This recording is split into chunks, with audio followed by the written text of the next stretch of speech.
Thanks for checking out another clip of the Cashflow Contractor. We'd love to have you as a part of our audience. Click subscribe wherever you get your podcast. I'm curious, Mike, with the software, because I'm really interested in this Copilot. So how is Copilot going to help me understand my limitations on growth, maybe? Where is that going to come in? Yeah, so I believe that every business and how big it should be is a math problem. And I think it all comes down to capacities. There's assets, there's asset capacity. In other words, how many trucks and how much equipment do I need to have? There is personal capacity, i.e., I will blow my brains out and lose my marbles and I'll get divorced and have all sorts of problems if I grow the business to past a certain level. And then there is your labor capacity. These are the three capacities that dictate how big a business gets. And that is how many employees I have, how many trucks I have, and when am I going to lose my marbles personally based upon how big the business gets. And so these are things that can be determined. And I think that in any short period of time, I can expand past my personal capacity. I can expand past my labor capacity. I can drive my guys to work overtime. I can tell them, hey, everyone's has to work 14 hours a day. I can do that in the short term and I will make more profit in the short term. But in the long term, exceeding your capacities will lead to burnout, whether it be your trucks, your employees, or you yourself personally. And so when we look at something like Copilot, one example is whenever someone's scheduling a job, they should know, can I actually get this job done within my labor capacity? And if not, I should probably know about that, even if I'm booking out into the future. What is my labor capacity and am I overbooked? Because so many of us show up all of a sudden and we're a week away from a big job that was scheduled 3 months ago and suddenly realize, oh my word, we don't have enough employees. We got to reschedule the job. When this is simply a software calculation problem. And that is I could have told you 6 months ago that you wouldn't have the capacity to do this job because you're completely overbooked. And so we're trying to take how can we actually take all the numbers? Because we know budget hours. We know how much things cost. We know all these numbers are in these CRMs and inside software. But how do we actually pull that out and be like, hey, red flag, in 3 months when you're putting this job on the schedule, you're going to be over your labor capacity. You're either A, going to need to hire more people to increase your capacity, or you've got to reschedule the job. So that's one example, but it's just so important, I feel, to take the software and the numbers, and everyone talking about knowing your numbers and knowing your KPIs. I agree. It's the step one, but really taking those numbers and understanding what do I do with those numbers is where I feel we're dropping the ball. And we tell everyone to know their numbers, and I'm a huge advocate, know your close ratio, know your variable cost, your fixed cost, everything that we talked about. But then it's well, what do I do with that number? What does it mean to do actually, what do I hire people? Should I hire more people? When do I hire more people? Should I advertise more? Is my close ratio high? Is it low? How do I impact my close ratio? And these are the type of things that I want to actually, my goal with the software over the next year is to get to the point where we're actually prescribing things to the owner.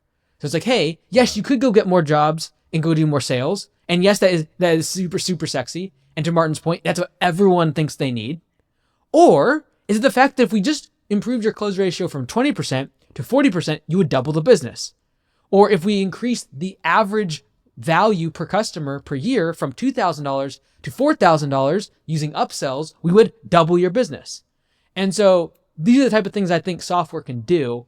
And this is why we started, because I think there's a lot of really good softwares out there, better than us in terms of in the current moment, in terms of reporting, knowing your numbers, knowing your metrics, having job costing, etc. There are better softwares than us. But what most of them are not doing is being prescriptive around when do I hire? When do I raise prices? Which services are the least profitable that I should be cutting out to simplify my services? And that's really the goal.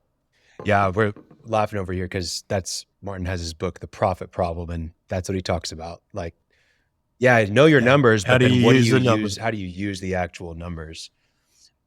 What's fascinating, and maybe you're doing this, if not, it's something, you get the numbers, so you have good books, so you have accurate margins, you know what they are.